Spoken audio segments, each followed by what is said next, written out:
Hello everyone, అందరికీ నమస్కారము. నా జీవితంలో 3 ప్రిన్సిపల్స్ బాగా ఇంపార్టెంట్. ఈ 3 ప్రిన్సిపల్స్‌తో నేను చాలా యాక్టివ్‌గా, ఎనర్జిటిక్‌గా, సంతోషంగా జీవితాన్ని గడుపుతున్నాను.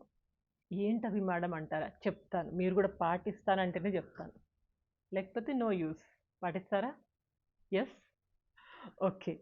చాలా చాలా ఇంపార్టెంట్ ప్రిన్సిపల్స్ అండి. అండ్ బై ద వే మీ అందరికీ తెలుసు నా పేరు doctor Devika Bhatnagar, soft skills trainer and motivational speaker. First principle ఏంటంటే ఫిజికల్ ఫిట్‌నెస్. చాలా చాలా important. Right from my childhood స్కూల్‌లోంచే నేను బాగా స్పోర్ట్స్‌లో యాక్టివ్. బాగా పార్టిసిపేట్ చేశాను. అన్ని గేమ్స్ ఆడాను. నేషనల్ లెవెల్‌లో కబడ్డీ ఆడాను. ఖోఖో డిస్ట్రిక్ట్ లెవెల్‌లో ఆడాను. సౌత్ జోన్ మ్యాచ్ ఆడాను. ఇట్లా ఖోఖో, కబడ్డీ నా మెయిన్ గేమ్స్. తర్వాత ఇక లెక్చరర్ లైఫ్ స్టార్ట్ చేశాక, ఇంకా కొన్ని ప్లేసెస్‌లో వర్క్ చేశాక, మళ్ళా యోగాకొచ్చేసాను. ఫిట్‌నెస్ చాలా ఇంపార్టెంట్ అనేసి. యోగా, ఎక్సర్‌సైజెస్ ఇవన్నీ part and parcel of my life. ఎట్లా అంటే చాలా చాలా ఇంపార్టెంట్. చాలా మందికి ఒక చిన్న డౌట్ వస్తది. యోగా మంచిదా? లేకపోతే వాకింగ్ మంచిదా అని. మీకు క్లియర్‌గా చెప్తాను. ఒకవేళ మీరు వాకింగ్‌కెళ్తే గనక దాని బెనిఫిట్స్ ఏంటంటే ఒకటి, వాకింగ్ అనేది ఈజీ టు డూ. పెద్ద కష్టమేం కాదు. కాళ్ళు కోఆపరేటివ్‌గా ఉండి, కాళ్ళు మంచిగుండి నడవగలము అనుకుంటే గనుక వాకింగ్ మించిన సాధనమే లేదు. వాకింగ్ చెయ్యండి. ఎందుకంటే ఫ్రీ ఆఫ్ కాస్ట్. ఏం డబ్బులేం పెట్టక్కర్లేదు. ఏం లేదు. నడిస్తే అయిపాయే. నడిస్తే ఒళ్ళు తేలికైతుంది. చక్కగా ఆరోగ్యంగా ఉంటాం. ఇంకో రెండవది గుడ్ ఫర్ బిగినర్స్. మీరు ఇప్పటిదాకా ఇంట్లోనే కూర్చున్నారు, ఏదో ఆఫీస్ పని చేస్తున్నారు, బైక్ బైక్ మీద వెళ్తున్నారు, కార్‌లో వెళ్తున్నారు. అసలు ఏ మాత్రం ఎక్సర్సైజ్ లేదనుకోండి, walking is good for beginners. Third one keeps the metabolism always active. Metabolism అనేది బాడీని యాక్టివ్‌గా ఉంచుతుంది వాకింగ్ వలన. ఈ 3 బెనిఫిట్స్ వాకింగ్‌కెళ్తే. అదే యోగా అండ్ ఎక్సర్సైజ్‌కెళ్తే ఏంటి, దీంట్లో కూడా మనకు 3 బెనిఫిట్స్ ఉన్నాయి. ఒకటేంటంటే ఇంప్రూవ్ స్టామినా అండ్ హార్ట్. మనకు స్టామినా పెంచుతుంది, హార్ట్‌ని మంచిగా యాక్టివ్‌గా ఉంచుతుంది. యోగా చేయడం మూలాన. యోగా అండ్ ఎక్సర్సైజ్ ఏది చేసినా గాని. ఇంకా రెండవది builds muscle and strength. Strength మజిల్స్‌ని 2 బాగా స్ట్రాంగ్‌గా ఉంచుతుంది. ఇక మూడవది బూస్ట్ ద ఫ్యాట్ లాస్. మన యొక్క ఫ్యాట్ లాస్ అవ్వాలంటే ఇది చాలా మంచిది. ఫ్యాట్ లాస్ ఈవెన్ మనకు వాకింగ్‌లో గూడా ఉంటది గానీ, యోగాలో ఇంకెక్కువ మంచి జల్దీ మీకు మంచి బెనిఫిట్స్ తొందరగా దొరుకుతాయన్నమాట. పొట్ట తగ్గాలన్నా, బాడీలో ఏ పార్ట్ తగ్గాలన్నా, వెయిట్ తగ్గాలన్నా, యోగా అండ్ ఎక్సర్‌సైజ్‌లో ఇంకెక్కువ తొందరగా బెనిఫిట్స్ ఉంటాయి. ఇట్లా రెండిట్లో బెనిఫిట్స్ ఉన్నాయి. మరి ఏది జేయాలి మేడం అంటే నేను నా నా విషయం జెప్తాను. తర్వాత మీరే డెసిషన్ మీరు తీసుకోవచ్చు. నేనేం జేస్తానంటే రోజు పొద్దున ఒక 25 మినిట్స్, 30 మినిట్స్ దాకా వాకింగ్ జేస్తాను రోజు. తరువాత యోగా మ్యాట్ ఏసుకొని ఒక 45 మినిట్స్ టు 1 అవర్ నేను యోగా చేస్తాను. అన్నీ చేస్తాను యోగా. ఇక పడుకొని, కూర్చుని, ఇంకా ట్యాపింగ్, బ్రీతింగ్ ఎక్సర్‌సైజెస్, ప్రాణాయామం అన్నీ చేస్తాను నేను. అన్నీ చేసేసరికి ఇక 45 మినిట్స్, 1 అవర్ అవుతుంది. అంటే ఆల్ టుగెదర్ నా లైఫ్‌లో ఒక 1 ½ అవర్ దాకా రోజు పొద్దున్న నేను స్పెండ్ చేస్తాను టైం. కుదరలేదనుకోండి ఎప్పుడన్నా, కుదరనప్పుడు ఏం చేస్తానంటే ఒక 20 నిమిషాలు, 30 నిమిషాలు వాకింగ్ చేసి ఇంట్లోనే ఏరోబిక్స్ చేస్తాను. ఏదైనా మంచి స్పీడ్ హిందీ ఏదైనా సాంగ్ పెట్టుకుంటాను. డాన్స్ సాంగ్ పెట్టుకొని ఏరోబిక్స్ లాగా బాడీ మొత్తం మూవ్‌మెంట్ తోటి కొంచెం ఒక 5, 10 నిమిషాలు బాడీ స్వెట్స్ రావాలి అట్లా. అట్లా చేస్తాను నేను. మీరెట్లా చేస్తారో మీరు డిసైడ్ చేసుకోండి. ఇప్పుడు మీరు బిగినర్ అయితే గనక ఏదైనా చేయదలుచుకుంటే మీకు చిన్న అడ్వైస్ ఇస్తాను. 10 మినిట్స్ వాకింగ్, 10 మినిట్స్ యోగా అట్లా మొదలుపెట్టండి. కొంచెం మెల్లగా టైం పెంచండి. టైం లేనప్పుడు టైం ఉన్నవాళ్ళైతే మంచిగా అరగంట, అరగంట పెట్టండి. ఏం పోయింది? మీ హెల్త్ కంటే ఇంకెక్కువ ఏమి లేదు కదా! అందుకని అరగంట, అరగంట, ఒక గంట టైం మీ లైఫ్‌లో తీయండి. రోజు ఒక గంట.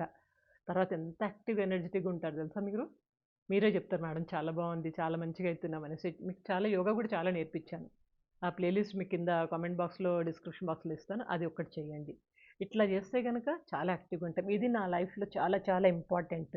Physical fitness, mental fitness 2 possible దేనితోటి? వాకింగ్ అండ్ యోగా తోటి. ఇక రెండో ప్రిన్సిపల్ ఏంటంటే మ్యూజిక్. సంగీతం. అది సినిమా సంగీతం గావచ్చు, లేపోతే కర్ణాటక సంగీతం గావచ్చు. నేనైతే సంగీతం బాగా వింటాను. మ్యూజిక్ చాలా వింటాను. నా దగ్గర డిఫరెంట్ డిఫరెంట్ ప్లే లిస్ట్‌లుంటాయి ఫోన్‌లో. ఇవన్నీ నేను వింటూ ఉంటాను. ఎక్కడెక్కడ వినొచ్చు అంటే గనుక ముఖ్యంగా కిచెన్‌లో వంట చేసేటప్పుడైతే పాటలు లేనిదే నేను వంట చేయను. మంచి మంచి పాటలు పెట్టుకుంటాను. ఫుల్ వాల్యూమ్‌లో పెట్టుకొని చక్కగా వంట చక్కగా అయిపోతది. మన మైండ్ మైండ్ గూడా చక్కగా ఉంటది. ఇరిటేషన్ రాదు. అరే! ఒక్కదాన్ని వంట చేస్తున్నా అనే ఫీలింగ్ రాదు వంట చేసేటప్పుడు. ఇంకా పడుకునే ముందైతే కంపల్సరీ నా దగ్గర ఒక డిఫరెంట్ ప్లే లిస్టే ఉంది పడుకునే ముందు. ఈ పాటలు వింటే నిద్ర బాగా పడుతుందనేసి. అలాంటి కూల్ సాంగ్స్ పెట్టుకొని పడుకుంటాను. స్క్రీన్స్ ఏవి చూడను. ఇంకా ఇంకెప్పుడు వినొచ్చంటే ట్రావెలింగ్‌లో చాలా ఇంపార్టెంట్ సాంగ్స్. ఈవినింగ్ టైమ్‌లో నేను కొన్ని పాటలు వింటాను. ఇంకా కొంతమందయితే ఈవెన్ వాష్‌రూమ్‌లోకి గూడా తీసుకెళ్ళి స్నానం చేసేటప్పుడు గూడా వింటారు. నేనంత టైమ్ స్పెండ్ చేయను. సో, ఎనీహౌ మంచి టైంలో మీకు మంచి సాంగ్స్ వినడం వల్ల మైండ్ అనేది ట్యూన్ అవుతుంది. నా దగ్గరున్న ప్లే లిస్ట్ మీకు జెప్తాను. ఒకటి క్లాసికల్‌లో, కర్ణాటక మ్యూజిక్‌లో నా దగ్గర వోకల్ డిఫరెంట్ సాంగ్స్ ఉంటాయి play list. And instrumental 'you. Srinivas' mandolin చాలా బావుంటది. అట్లా మాండలిన్ కానీ, చిట్టిబాబు గారి వీణ గాని, అలా అయన్నీ అదొక ప్లే లిస్ట్ నా దగ్గరుంది. అది కాకుండా మన సినిమా పాటలకొచ్చేస్తే గనక పాత పాటలు వింటాను. ఘంటసాల గారివి, ఇంకా ఏఎం రాజా గారివి, జిక్కి గారివి, సుశీల గారివి ఇది ఒక ప్లే లిస్ట్ ఉంది. తర్వాత బాలసుబ్రహ్మణ్యం గారిది ఒక ప్లే లిస్ట్ ఉంది. చాలా చాలా మంచి మంచి పాటలుంటాయి. బాలసుబ్రహ్మణ్యం గారి మంచి వాయిస్ తోటి. ఇళయరాజాది ఒక ప్లే లిస్ట్ ఉంది. అండ్ ఇంకా కొత్త పాటలు ఒక 2000 తర్వాత మొదలైన కొత్త పాటలు లైక్ 'గోదావరి' అలాంటి కొన్ని సినిమాల పాటలు మంచి మంచి పాటలు అదొక ప్లే లిస్ట్. ఈవినింగ్ కూల్‌గా, సూదింగ్‌గా ఉండే సాంగ్స్ సెలెక్టెడ్ సాంగ్స్‌కి ఒక ప్లే లిస్ట్ పెట్టుకున్నాను నేను. ఇట్లా డిఫరెంట్ ప్లే లిస్ట్. ఇంకా డాన్స్‌కి 2 ప్లే లిస్ట్‌లున్నాయి. డాన్స్ మంచి మంచి డాన్స్ ఎగిరే డాన్సులు బాగా గెంతులేసి మంచిగా ఎనర్జిటిక్‌గా బాగా స్వెట్స్ రావాలి. అట్లాంటి సాంగ్స్ కొన్ని పెట్టుకున్నాను. కొన్నిసార్లు వాకింగ్ చేయలేను. లేదా ఎక్కడికి వెళ్ళలేను. టైం లేదు అనుకున్నామనుకో 5, 10 నిమిషాలు నేను ఏరోబిక్స్ అనుకుని ఆ పాటలు పెట్టుకొని ఎగురుతాను అయిపోయింది. మంచి స్వెట్స్ వచ్చేస్తాయి. That's more than enough. That's equivalent to 1 hour. 1 hour నేను వాకింగ్, యోగా చేసిన దానికి ఈక్వల్ అయిపోతది. అట్లా డిఫరెంట్ ప్లే లిస్ట్‌లున్నాయి. మీరు కూడా చేసి పెట్టుకోండి. మీకేది ఇష్టమో, ఎట్లాంటియి ఇష్టమో చేసి పెట్టుకోండి. అది ఎప్పుడన్నా మీ లైఫ్‌ని చాలా యాక్టివ్‌గా, ఎనర్జిటిక్‌గా మంచిగుంచుతుంది. ట్యూనింగ్ మైండ్‌ని ట్యూన్ చేయడానికి పాటలు చాలా మంచి సాధనము. ఇక మూడవది స్మైల్ అండ్ లాఫ్.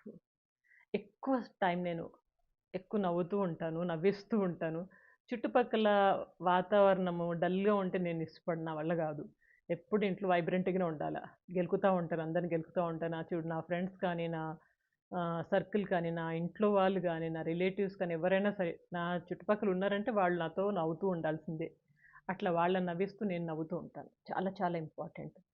ఎందుకు ఎలా ఏడుపు మొహం పెట్టుకొని ఎప్పుడు ఏదో కోల్పోయినట్టు, ఏదో ఇట్లా బాధగా ఉంటారు కొంతమంది. ఏముంది లైఫ్‌లో? మనం వచ్చిందే కొంతకాలానికి. ఎన్నో లక్షల జీవులలో మానవ జన్మ చాలా ఉత్తమమైనది. ఎందుకు ఏడుస్తా ఉంటారు? చక్కగా హ్యాపీగా నవ్వుతూ, సంతోషంగా ప్రాబ్లమ్స్ వస్తే సాల్వ్ చేద్దాం. చెయ్యలేదా? వదిలేయండి. దానంతట అదే సాల్వ్ అయిపోతాయి. లేదా అది ఎటునోట్ల అయిపోతాయి గానీ దాన్ని పట్టుకొని మనం ఏడిస్తే మాత్రం ఏమి రాదు. అగ్రీడా? అంతే. ఈ 3 ప్రిన్సిపల్స్ ఫాలో అయితే లైఫ్ జింగాలాల అనుకోవచ్చు. మర్చిపోయారా? మళ్ళొకసారి రిపీట్ చేస్తాను. ఒకటి ఫిజికల్ ఫిట్‌నెస్, ఇంక రెండవది మ్యూజిక్ థెరపీ, మూడవది సింపుల్ స్మైల్ అండ్ లాఫ్ అంతే. నచ్చిందా టాపిక్? దీంట్లో ఏమేం పాటిస్తున్నారు? మీ యొక్క అభిప్రాయాలు తప్పకుండా కామెంట్ బాక్స్‌లో రాయండి. ఎందుకంటే I love to read your comments. Me comments చదువుతుంటే నాకు కూడా మీరు ఎదురుగుండా ఉన్నట్టే అనిపిస్తది. ఓకే. ఇంకొక నెక్స్ట్ టాక్‌లో కలుస్తాను. అప్పటిదాకా నవ్వుతూ, ఉల్లాసంగా, ఉత్సాహంగా, ఆరోగ్యంగా జీవితాన్ని గడపండి. Take care. Good luck.